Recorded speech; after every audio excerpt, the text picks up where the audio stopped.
Bonjour et bienvenue sur Now Never TV.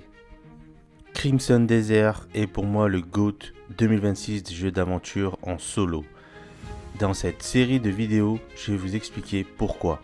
Pour cela, on va se baser sur 6 critères qui pour moi sont le plus important pour un aventurier. Et ces critères sont la liberté, l'exploration, les quêtes, les loots et les stats. Commençons maintenant avec la liberté dans le jeu. Que dire à part fraîcheur?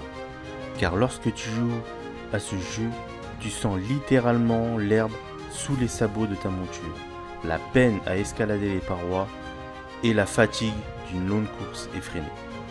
Pourquoi? Eh bien déjà, les zones sont immenses, tellement que les développeurs ont dû rajouter des TP, pour aider les joueurs à ne pas se retaper des kilomètres de course, d'escalade, de vol, etc.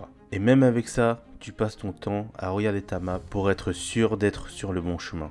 Tu peux rentrer dans toutes les maisons que tu croises, tu peux escalader n'importe quoi, tous les chemins ne mènent pas à Rome. En gros, pour vous dire, j'étais tellement curieux et libre que je me suis perdu à progresser sur des énigmes et des quêtes secondaires au lieu de la quête principale. C'est ce qui pour moi me donne un réel sentiment de liberté. L'exploration. En termes d'exploration, vous allez être servi. Car dans ce jeu, vous pouvez, en pleine quête, découvrir des énigmes, des lieux abandonnés qui renferment des stuffs cachés, des personnages qui vont vous apprendre des sous utiles, qui en général vous demandent de débourser un petit peu de monnaie. Et ce n'est pas tout.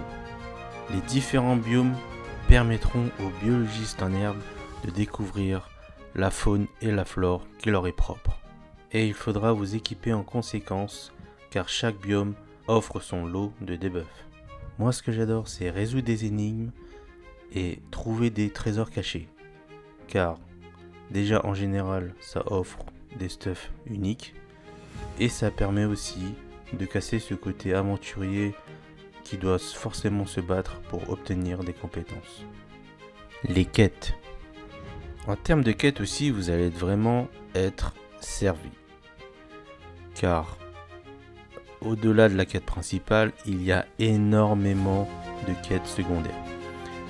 Et toutes les quêtes secondaires se débloquent en fonction d'une augmentation de réputation d'une faction, en gros. Et aussi, les quêtes sont assez variées, allant du coursier à détruire des boss, à jouer le chasseur de primes, faire des courses à cheval et conquérir des zones.